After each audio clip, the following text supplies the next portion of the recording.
नमस्कार। हिंदी साहित्य classes bye Rita ma'am channel पर आप सभी लोगों का मैं हार्दिक स्वागत करती हूँ। आज मैं लेके आई हूँ आरोह भाग 2 से रघुवीर सहाय द्वारा रचित कविता कैमरे में बंद अपाहिज। तो इस पाठ को स्टार्ट करने से पहले हम जरा इस पाठ के कुछ मुख्य बिंदुओं पर प्रकाश डाल लेते हैं।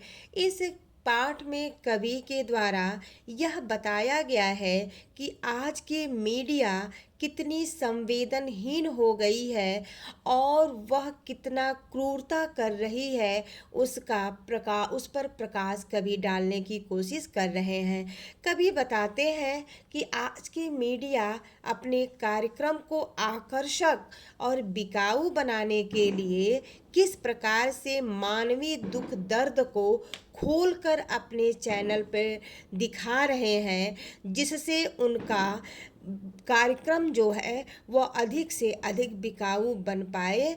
इसके लिए वह किस हद तक गिर रहे हैं उसका बहुत ही सुंदर वर्णन इस कविता में कर रहे हैं।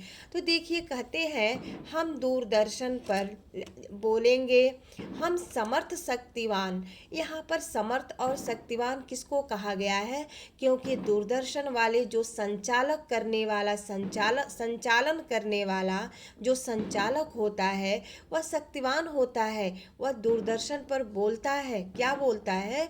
हम एक दुर्बल को लाएंगे। वह किसी दुर्बल व्यक्ति को लाते हैं और एक बंद कमरे में अर्थात अपने स्टूडियो में ला करके उनको कैमरे के सामने बैठाते हैं और उनसे पूछते हैं, तो आप क्या अपाहिज हैं? वह खुद जानते हैं कि यह व्यक्ति जो है वह अपाहिज है और फिर भी उस व्यक्ति से पूछा जाता है कि क्या आप अपाहिज हैं।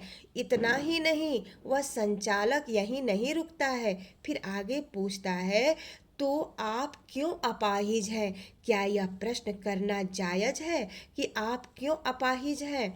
फिर आगे कहता है संचालक, आपका अपाहिजपन तो दुख देता होगा। यह कैसा सवाल है? किस प्रकार से सवाल करता है संचालक? कहता है कि यह विकलांग व्यक्ति, अगर जो विकलांग है, जाहिर सी बात है उसे दुख और दर्द तो होता होगा, लेकिन उससे पूछा जाता है बार बार ये प्रश्न, तो अपाहिजपन होना आपको दुख देता होगा।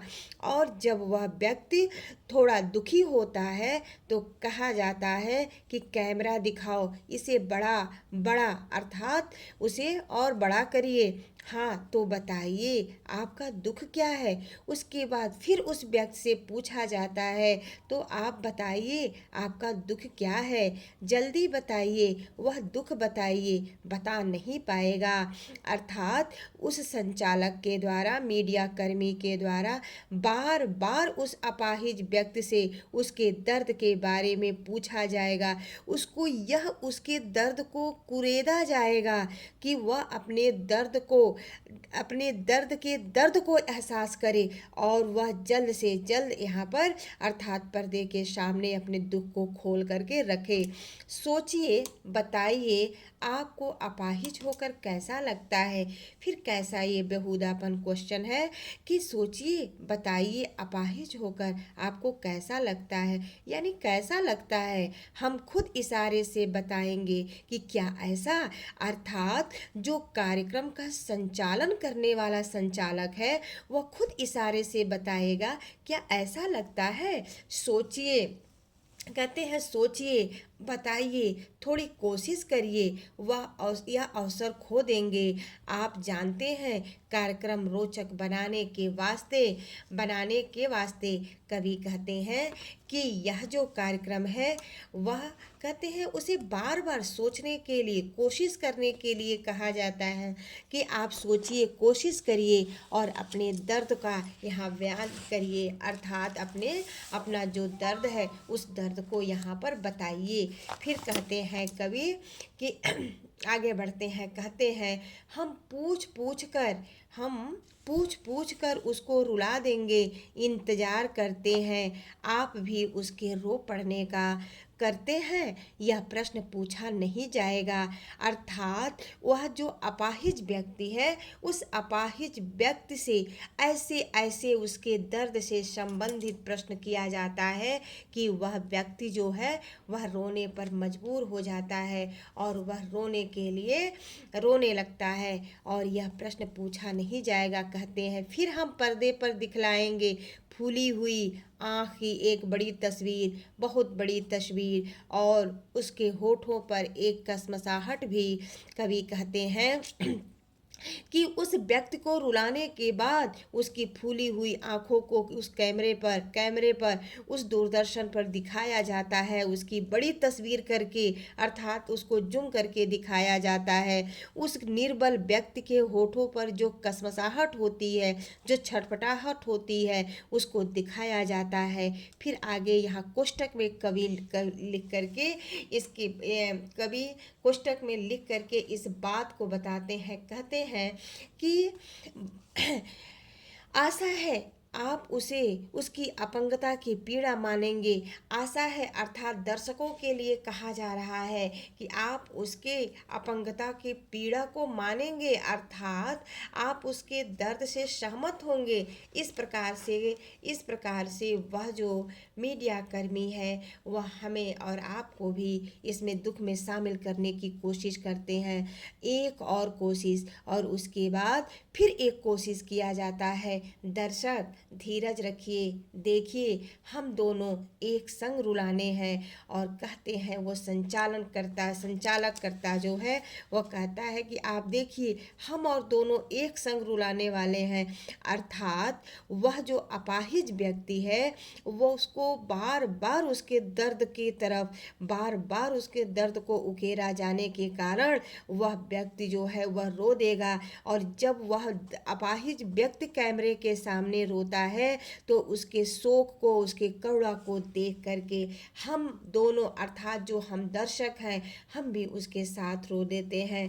अब आगे बढ़ते हैं। कवि देखिए क्या कहते हैं कि आप और वह दोनों वह बस करो, नहीं हुआ रहने दो, पर्दे पर वक्त की कीमत है, अब मुस्कुराएंगे हम। कहते हैं आप और वह दोनों, अर्थात वह दोनों, यह जो दर्शक है और जो वहाँ पर अपाहिज है, दोनों कैमरा को से कहा जाता है रहने दो, बहुत हुआ, पर्दे पर वक्त की कीमत है, मुस्कुराएंगे। और अंत में देखिए क्या कवि लिख रहे हैं। कहते हैं कि आप देख रहे थे सामाजिक उद्देश्य से युक्त कार्यक्रम, बस थोड़ी सी कसर रह गई। अब कैसी कसर रह गई? अपाहिज और दर्शक संग संग नहीं रो पाए, अर्थात यही कसर रह गई। यदि दोनों इकट्ठे रो देते तो यह कार्यक्रम सफल बन जाता। अंत में कार्यक्रम का संचालन करने वाला दर्शकों को धन्यवाद देता है और धन्यवाद देने का मतलब यह कहते हैं कि थोड़ी सी कमी रह गई। और आप यहाँ अंत में देख रहे हैं कवि लिख रहे हैं कि यह कार्यक्रम था कैसा, तो सामाजिक उद्देश्य से युक्त कार्यक्रम था। आपको कहाँ पर ये सामाजिक उद्देश्य से युक्त कार्यक्रम लगा है? ठीक है, तो इस प्रकार से यह जो मीडिया कर्मी है, यह जो मीडिया की संवेदनहीनता है, उसके तरफ कभी हमारा ध्यान आकर्षित करने की कोशिश करते हैं। कभी यह बताने की कोशिश करते हैं कि किस प्रकार मानवता जो है वह मरती जा रही है आजकल सिर्फ और सिर्फ अपने व्यापार के लिए। तो कभी यहाँ पर कहते हैं बताते हैं कि वह जो संचालन करता है वह दर्शकों को धन्यवाद देते हैं। और इसी के साथ इस पाठ का समापन होता है। धन्यवाद दर्शकों, नमस्कार।